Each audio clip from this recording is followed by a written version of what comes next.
Right, so today I was going to come on and do a little bit of a relaxation and deep breathing video. I'm also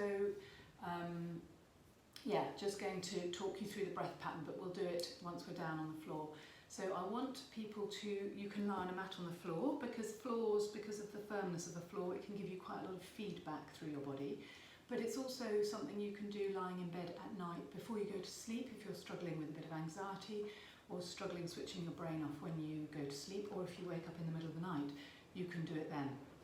The aim of it is to bring some attention to different parts of your body, contract those areas, and then consciously feel the muscle that's tightened up, let go and relax, and then move up the limb and do the same, up the limb, do the same, and then work through the upper limbs as well.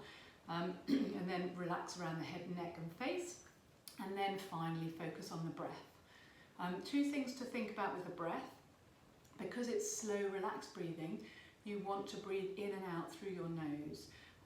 You only really want to add exhalation through the mouth when you're doing sort of cardiovascular work, if you cannot get the air out quick enough through your nose. But the more efficient breath is through your nose, because certainly you want to always breathe in through your nose unless you absolutely can't, because that humidifies, filters and heats up the air before it goes down to the lungs, which makes it more efficient at transferring the oxygen into the blood.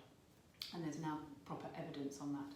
And the other thing to remember with your breath is, because we're trying to encourage nasal breathing, the position of your tongue against your soft palate is really important. If your tongue sits down in the bottom of your jaw, you leave your mouth cavity open to add resistance to the breath in through your nose. If you push your tongue up into where it should sit at rest, in the roof of your back of the roof of your mouth, it totally blocks off what's known as your buccal cavity at the top of your mouth there, the soft palate, and means it seals off that part of the airway, so the air moves more freely in and out through your nose. So if you're somebody who tends to mouth breathe, you might feel that your nostrils don't feel big enough to get the air in and out. So if that's the case, practice pushing the tongue into the roof of your mouth and breathing slower, so you don't get that feeling of resistance which makes you feel like you have to then breathe in through your mouth. But let's find space either in bed or on the floor. Use whatever cushions or pillows you like to make you comfortable, and you can cover yourself in a blanket if you've got one, if you're cool. You want to be warm. And then if you're comfortable to, you can straighten your legs. If you find straightening your legs uncomfortable for your lower back, place a pillow in behind your knees and rest the back of your thighs against the pillow, so you take that tension off your lower back if you've got muscle imbalance. So lying on your back, just settle yourself down into the floor, and the aim, the more relaxed you are, the bigger the surface area of your body will contact the floor. When you're tense, you'll be almost holding yourself off the floor or bed. So you want to allow your body to soften and really deepen into the surface below you. So then we start with the feet, and you can keep your eyes closed for this, but if you need to look, obviously you'll be able to see me doing exactly the same as I'm talking through. So the first thing to do is, with your toes, scrunch them up, really squeeze your toes, so you're pulling the muscles in your soles of your feet down and in, and then relax those muscles and let your toes go. Then I want you to pull your feet towards you, so you're reaching your heels away. You should feel the muscles on the front of your shins contracting. And then let those shin muscles relax and let those feet go heavy and away. You're then going to point your toes away from you, and you'll feel your calf muscles on the back of your shin, the calf muscles tightening up. And then release and let those calf muscles just soften and widen into the floor. Then I want you to push the backs of your knees down, so you tighten up your thigh muscles and feel the kneecaps tightening. And then I want you to release those kneecaps and release those thigh muscles and let those thigh muscles melt. Then I want you to push your heels down into the floor, and you will feel some tightening down the backs of your legs, and possibly in your lower back and maybe around your bottom area. And I want you to feel the contraction, and then I want you to let it go. Let all those muscles that were working soften, widen and absorb the floor or the bed. I then want you to clench your buttocks, which might make you feel like you're lifting your pelvis slightly away from the floor or the bed as you clench them and wrap them behind you. And then release them and feel them widen and soften and open and absorb the surface that you're on. Then we're going to move to the upper limb. And I want you to squeeze your fingertips into your palms. Squeeze, squeeze, feel the muscles in the forearm tightening up. And then release those muscles in the forearm and let the backs of the hands rest and the palms open. Then I want you to push the backs of the hands down into the floor, and you'll feel muscles on the backs of your arms and maybe up into your shoulder blades working. Feel where the work is, and then try and let all of that area of work go. Then we're going to pull the wrists forwards, so you're pulling your palm towards your forearm, bending at the wrist. Again, feel the muscle work at the front of your arm, and then release the wrists back down so the backs of your hands rest on the floor and everything is soft and relaxed. Then we're going to move up to the tips of your shoulders, so right at the tips. And you're going to lift those tips of the shoulders away from the floor. You should feel some work at the front of your chest to do that. Your pecs are switched on. And then I want you to lengthen and relax those pecs and allow those shoulder blades to slide back down flat behind your rib cage, so you feel open across the collarbones and the front of the chest. Then I want you to slide those shoulder blades up the back of the rib cage towards your ears. Find those muscles tightening up around your shoulders and neck, and then release by reaching your hands down and away. Lengthen those muscles around the sides of your neck. Feel the shoulder blades wide on your back below the rib cage. Feel your upper neck muscles, your upper traps on the sides, tops of your shoulders, sides of your neck. Feel them feeling soft and melting back towards the floor. Then I want you to push the back of your skull down into the pillow. Feel the muscles on the back of the neck, at the top of the back as well. And then let them go, and let the back of the head, imagine it widening and softening into the floor. Then I want you to scrunch up all the muscles in your face, so really pull a scrunched up face. Squint your eyes, pucker your mouth, and then let all those muscles go. Feel your forehead soften, feel your eye area soften, feel your cheeks soften, feel your mouth soften, feel your throat soften. And I want you to make sure your jaw is relaxed. The joint just in front of your ear where you can carry tension. I want you to make sure your bottom jaw is relaxed away from your top jaw and not clenching, so there's space between your teeth, the top and bottom teeth. I then want you to feel your eyeballs in their sockets, and I want you to soften those eyeballs back into the back of the head. Make sure there's not tension pushing those eyeballs forwards in the socket, and that you can let the muscles around the eyeballs soften. Keep breathing gently in and out through your nose. We're now going to bring our attention to the pelvic floor and the diaphragm. I want you to breathe in through your nose and back out through your nose in whatever rate feels nice, but I want you to be long and slow with the movement of air in and out. And sometimes if you visualize the air spiraling in through your nostrils and out through your nostrils, it will move even more gently and smoothly as it comes in and out.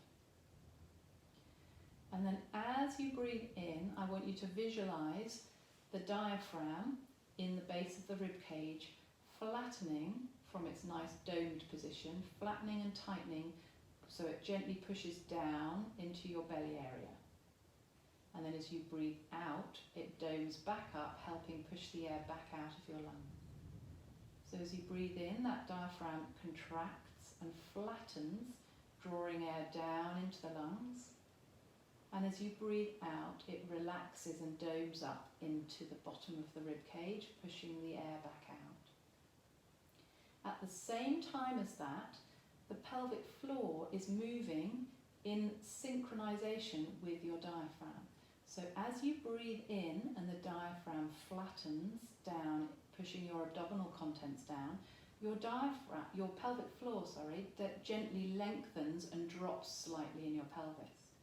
So then when you breathe out and the diaphragm recoils back up into your rib cage, the pelvic floor should gently lift up back to its rest position. And sometimes to help you feel that, it's really nice if you breathe in and feel the diaphragm drop down, and then breathe out and gently draw up through your back passage as if you were trying not to pass wind, and up through your front passage as if you were trying not, if you really needed a pee and you're trying to hold on to it. Then as you breathe in, you release that pelvic floor and you allow the diaphragm to drop down towards your belly. As you breathe out, the diaphragm recoils back up into the rib cage and you gently draw up through the back passage and the front passage. So it's the lower muscles right inside the bowl of the pelvis. So your glutes and your hip muscles aren't doing anything. It's just very gentle awareness of a gentle lift inside the body. Breathing in, the diaphragm drops and the pelvic floor lengthens. Breathing out, the diaphragm returns to its rest position and the pelvic floor just gently lifts up and in. And just visualize those movements as you breathe in and out. And then we're going to add a little bit of movement through the rib cage as you breathe. So we're going to visualize what the ribs do. Your bottom 3 or 4 ribs attach to a cartilage that runs from the bottom of your breastbone down and around the bottom of the rib cage. So those ribs widen out and sort of flare as you breathe in and the diaphragm drops, as your waist widens to let the diaphragm contract down. So I want you to draw your attention to those bottom ribs, and as you breathe in, visualize them widening. And then they draw back in on the out-breath. As you breathe in, they widen. And as you breathe out, they draw back in together. And then the middle part of your rib cage, the ribs wrap all the way from the back, from your spine, all the way to the front to attach into your breastbone. Now these ribs have a bucket handle action because they're attached at the front and the back. If you imagine a bucket with a handle hanging down, if you imagine lifting that handle up, that's the movement that these ribs have round from their attachment to your breastbone to the back of your body. So as you breathe in, visualize those bucket handle ribs lifting and widening out to the side. And as you breathe out, they drop down and back in. Breathing in and they lift up towards your arm bones. So the rib cage is widening towards your arms. And breathing out, they're dropping back down. And the last part of the rib cage we need to pay attention to are the top ribs just below the collarbone, which attach into the top of the breastbone, and they lift up and forwards and help elevate the breastbone up and forwards for your maximum in-breath. So when you're taking more than just a regular breath, those top ribs will get involved as well, and they are more your accessory breathing muscles. But you can visualize those as you keep breathing in now, and I want you to just breathe in a tiny bit longer, and as you do, allow the end of the breath, have that inflation of the breastbone up, widening your body from front to back.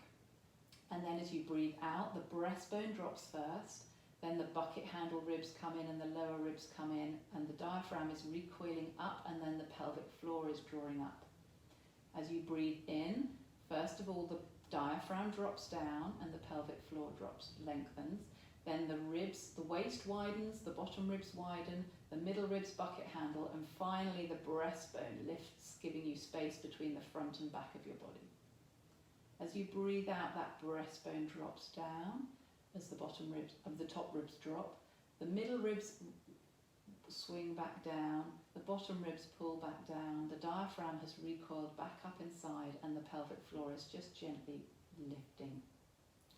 Visualizing whichever component of that you cannot feel so well, because gradually over time with your breath, you want to focus on each of those components of your breathing, and see how much awareness you can bring to that area.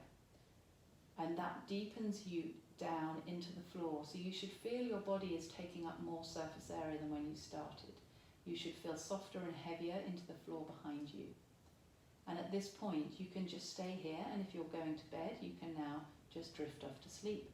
And if at any point you wake up, you can work through that process again, from the feet up through the legs, from the hands up through the arms, all through and around the head and neck, and then focusing on the breath and the diaphragm, and just finding that nice, deep, relaxed breath, which means your whole body, from your neck down to your pubic bone, is like a big set of billows, drawing the air in from the abdominal end, and then pushing the air back out, drawing the air in, and pushing the air back out. And if you want to deepen into that parasympathetic stimulation of dampening down the sympathetic nervous system, which is your fight and flight, and stimulating the parasympathetic nervous system, which is your rest and digest, you want to start counting your breath, and you want to make your out breath a couple of counts longer than your in breath.